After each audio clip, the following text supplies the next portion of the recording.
Hello, everyone, and welcome to Organic Matters, the podcast brought to you by the Irish Organic Association. I'm joined today by Emmet Doyle, who is the Organic Sector Manager for Bord Bia. Emmet, thanks very much for joining us. Hi, Anna. Thanks a million for having me. It's great to be on the Organic Matters podcast.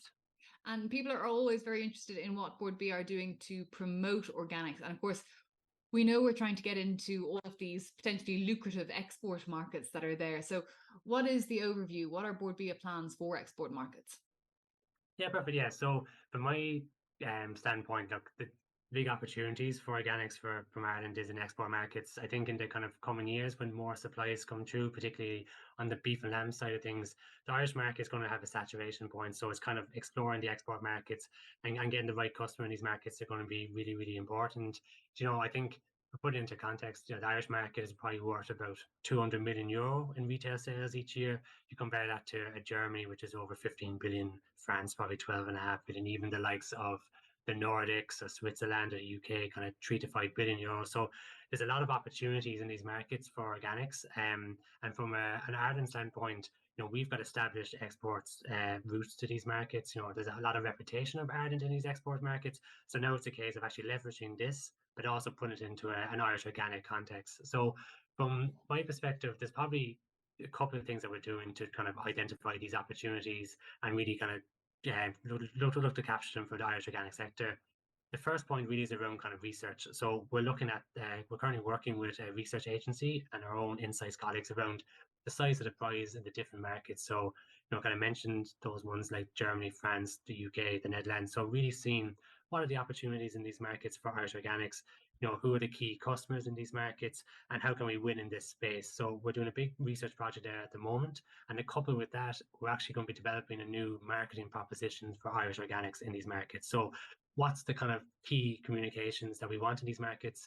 How is it nuanced from what we're saying in the likes of France to Germany to the Netherlands? And how is it nuanced by different categories? So what I mean by that is what we say around Irish organic beef might vary to organic seafood or dairy. So really doing a big research project on that as well.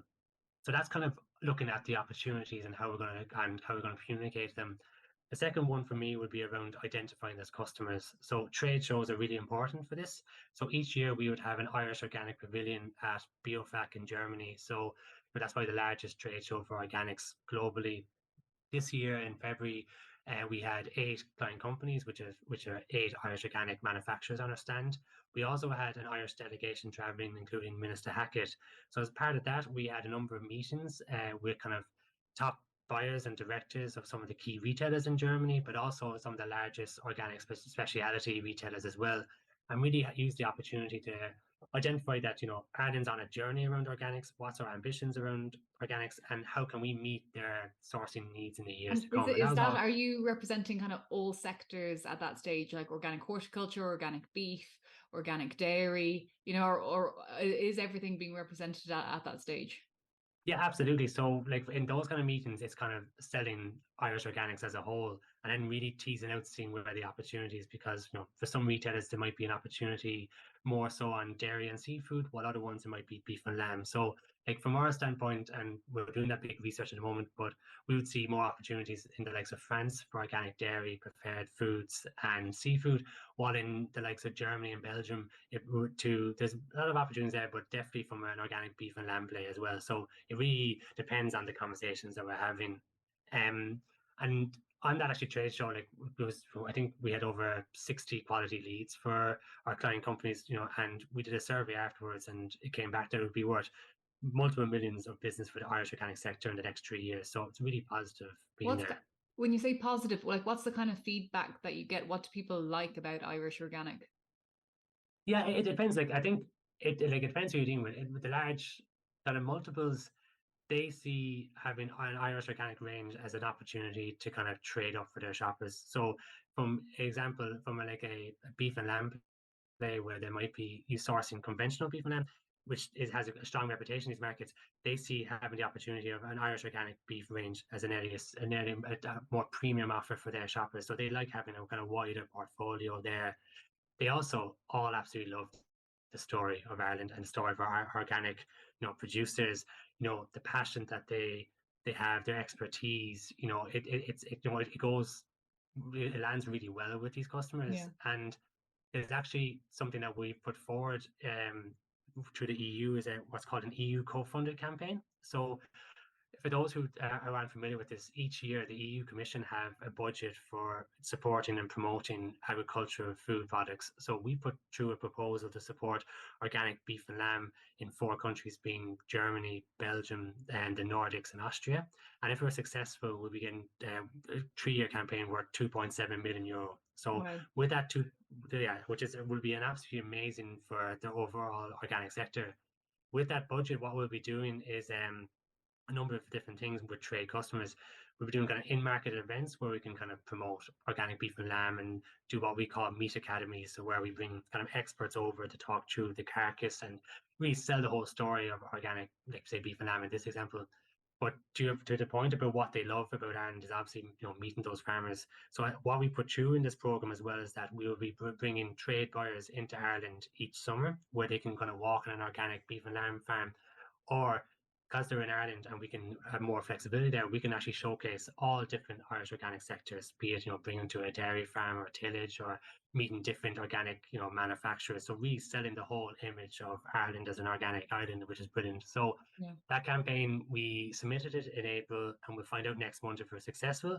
And if we are successful, then that will be launching in March of next year. That'd be brilliant. I guess bringing it back home then, I mean, all of the work that you just mentioned there is probably in a big way down to the fact that you are the first kind of organic specified specialist for Bord Bia in this region. They are putting a lot of thought behind it. So that's an important element of this, to have one dedicated person in charge, isn't it? No, absolutely. So yeah, you're right. So this is the first time we've had someone looking after organics as a whole. So before I started the role, we'd have organics would fall into the different sector managers. So what I mean by that is that organic lamb would fall into the lamb manager, or beef manager, seafood manager, and so on. My role really is bringing organics all into one function and driving a strategy for organics both in Ireland and in our export markets. So I kind of touched on some of the things in the export markets. From an Irish marketplace, it's definitely about kind of building the awareness of Irish organic food to shoppers, and we can educate them. So, and then also supporting stakeholders, then the organic producer kind of going on to farm walks or conferences and kind of really hearing from the farmer's perspective what's happening and seeing how we can support that with our kind of marketing and promotion. I'm wondering though, if I'm the average Irish consumer and I am very well informed and familiar with the idea of grass-fed beef and lamb, or grass-fed dairy, I'm very familiar with the Bord Bia approved trade, Bord Bia approved sticker on things. How do I differentiate all of that to buy organic? How is that consumer being targeted to buy Irish organic food? Yeah, exactly. So it's a good point. So this year, really, we did actually like a 6-month research project on the organic consumer. So to give you a little bit of kind of context, there was 2,600 Irish organic shoppers participated in the research from January to June of this year. And really, it was a couple of reasons what we're trying to do. We're kind of understanding what the kind of current state of play is for organics and what opportunities there are to grow organics in the Irish market going forward. But it's also to understand who are the different kind of shoppers when it comes to organics, because to your point, there's different varying levels of kind of education around organics, or those who kind of buy more organics than others. And then the third reason we did it was to understand how can we develop a marketing proposition for Irish organics to really kind of educate these shoppers and encourage them to buy more organics. So we did that large project. We worked with industry throughout, so we would have had representation from the IOA involved over the last kind of 12 months as part of this marketing campaign, but also the consumer research to make sure we're kind of asking the right questions and seeing what the opportunities are. What kind of came from the research was that what we found was 6 different segments. When I mean segments, like 6 different types of kind of organic shopper, and they vary about how often they buy into the category. So at the top of the tier, you'd have kind of, it was like 7% of all shoppers, and they're kind of seen as kind of organics or bust. All they want is organic, food and drink, and that's what they want. At the other end of the kind of conversion tunnel, what we call it was a skeptic. So they don't really understand about organics, and nor do they want to. So we kind of let them decide. What was really positive was there was about 49% of shoppers who have a positive association with organics, buy into organics into some format, but they're not sticky. And what I mean by sticky is that they don't always buy organics. They might switch out depending on costs, about availability, energy, or the type of shopping trip. So what we did then was we kind of probed this shopper group a little bit more to find out about like how can we get them to be buying more organic food, more organic Irish food and drink. Some of them might be just buying only organic eggs or fruit and veg, and how can we encourage them to be buying more organics more regularly and more across categories? And there was a couple of things came from it. One was that they kind of need to know the reasons to believe. So why are they paying more for organics? And that's around kind of the natural, the health, the sustainability elements, but also what came through was that if you can tie it back to the kind of the local and the farmer element, that resonated really well. And then it's just that was kind of key part of it as well. And then everything when it comes to food is about taste. So how do you kind of bring the taste element to it? So what we're actually doing is we're launching our first marketing campaign on the 6th of November. And the whole idea of the campaign is making your meals a little more organic. And this resonated really well when we did our focus groups on the creative. So the idea is that you can make small kind of changes that have a big impact. So you can bring more organic food and drink into your basket on a weekly basis. Encourage switching maybe organic beef or lamb into your dinner that you're cooking, or if you're only buying organic fruit and veg, why don't you try organic eggs? So that's the whole idea of the campaign. And what's great is that this is our first national marketing campaign for organics in Ireland.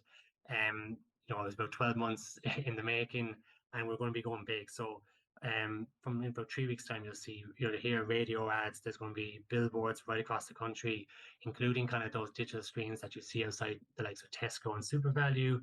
We've got video on demand, which are TV adverts, with the adverts that they're going to be running on YouTube, but then also the likes of the RTE player, social media across Instagram, Facebook, TikTok, partnerships with influencers where we'll even get influencers to go in store to pick up a number of different Irish organic food and drink items and make a recipe with it, and do partnerships with the likes of Lovin, where we'll highlight some kind of organic producers and learn a little bit more for the consumer about what actually goes into producing organic veg and that kind of stuff. So again, back to that education piece. And then we're actually developing a new portal on the website on Bord Bia. So directing consumers to go onto this portal and actually learn more about organics, so learning more about the production, the natural aspects of it, again, why they're paying a premium.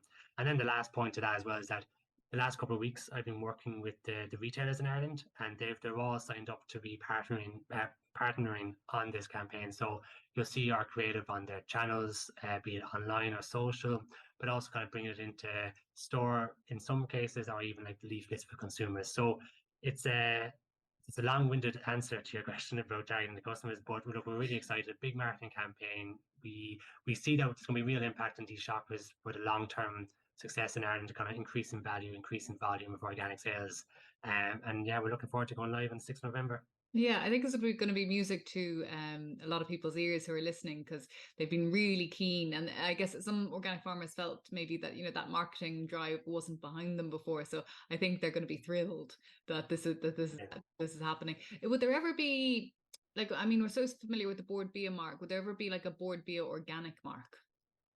Yeah, it's funny. There's a question that's come up. So Bord Bia, like and myself, we're members of the Organic Strategy Forum, the likes of the IOA there, and there's about 26, 27 different stakeholders. So this is something that's come up. And from a Bord Bia perspective, in the research, what actually landed quite well, the kind of awareness of the green leaf kind of resonated quite well with shoppers. But obviously, it's how do you get the Irish message around that? So this campaign itself, we're championing the green leaf, and they can learn more about it.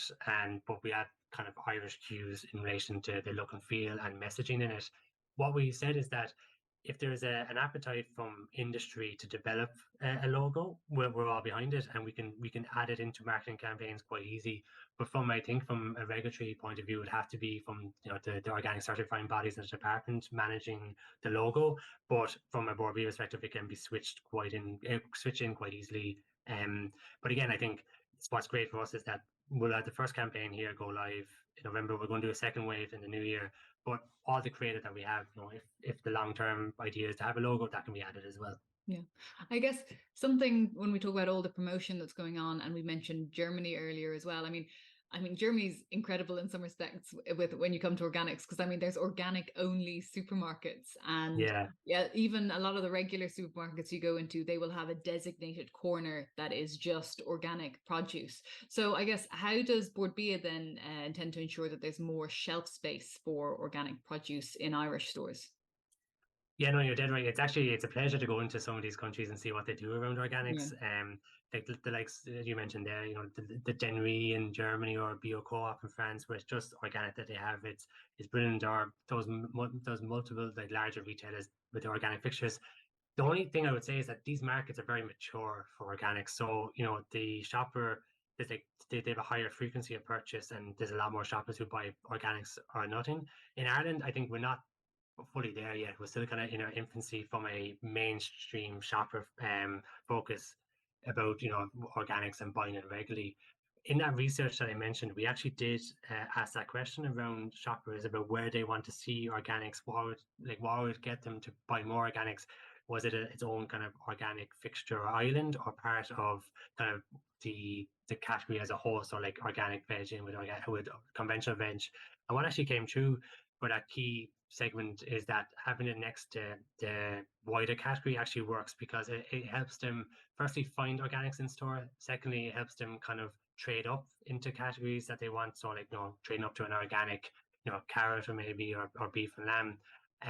But also it helps them is that if that conventional product's gone, what we found in some of the focus groups is that's actually how some shoppers got into organic. So, you know, there's only organic eggs left. They taste it. They never go back to having conventional, that kind of thing. So Mm. that's where we are at the moment with it. I do think when the kind of Irish shopper matures a little bit, there could be more opportunities to actually have dedicated fixtures or, you know, dedicated part of the stores. But I think for that kind of, and maybe that's where, you know, a frustration for that kind of top tier, that 7% of organics and nothing, they find it hard to find organics in store. But I think, you know, for that kind of mainstream shopper, they kind of want it as part of the wider fixture. In relation to like the retailers as well, it's probably worth noting we had them involved in that consumer research. So we did a number of in-depth interviews to understand where organics is as part of their wider strategy. And what we did afterwards, once we had the research available, we debriefed them. And this is where I think kind of Bord Bia fits in relation to organics with the retailers. We through that research, we showed them the opportunity for them to be kind of going more into organics, because there is this untapped shopper where they can really increase their basket size, because if they can kind of have more Irish organics on shelf, or kind of make it easier to promote it while in store. And then also I think the marketing campaign would help kind of get, you know, organics top of mind for shoppers. So when they're at shelf edge, they're looking to buy it in store. So I think that's where kind of Bord Bia plays, trying to get more organics on shelf. Emmet, that's fantastic. Thank you very much for that. Do you have anything else you want to add? Where can I know you mentioned before where people can see this new campaign, but just remind us. Yeah, but no, thanks very much. Yeah, so look, I sound like a broken record, but the marketing campaign is going live on the 6th of November. So you'll see it across online, you know, billboards, you'll see it outside some of the retailers. And we're going to have a new part of the Bord Bia website, which is going to be just kind of, I think, borbia.ie/organics, where it's going to be all the campaign and creative there. So look, I'm looking forward to going live and hearing everyone's views on it. Brilliant. And I guess if there's any consumers or farmers listening, and they can get active on social media and maybe share it or like it and do all that kind of stuff too. Exactly, yeah, and that's a good point. What I'll actually do is, before I go live, I'll link back in with the IOA to kind of send maybe some of the creative, the hashtags and stuff like that, so Cool. it can be sent out to the members as well. That's brilliant. Emmet, thanks so much for that.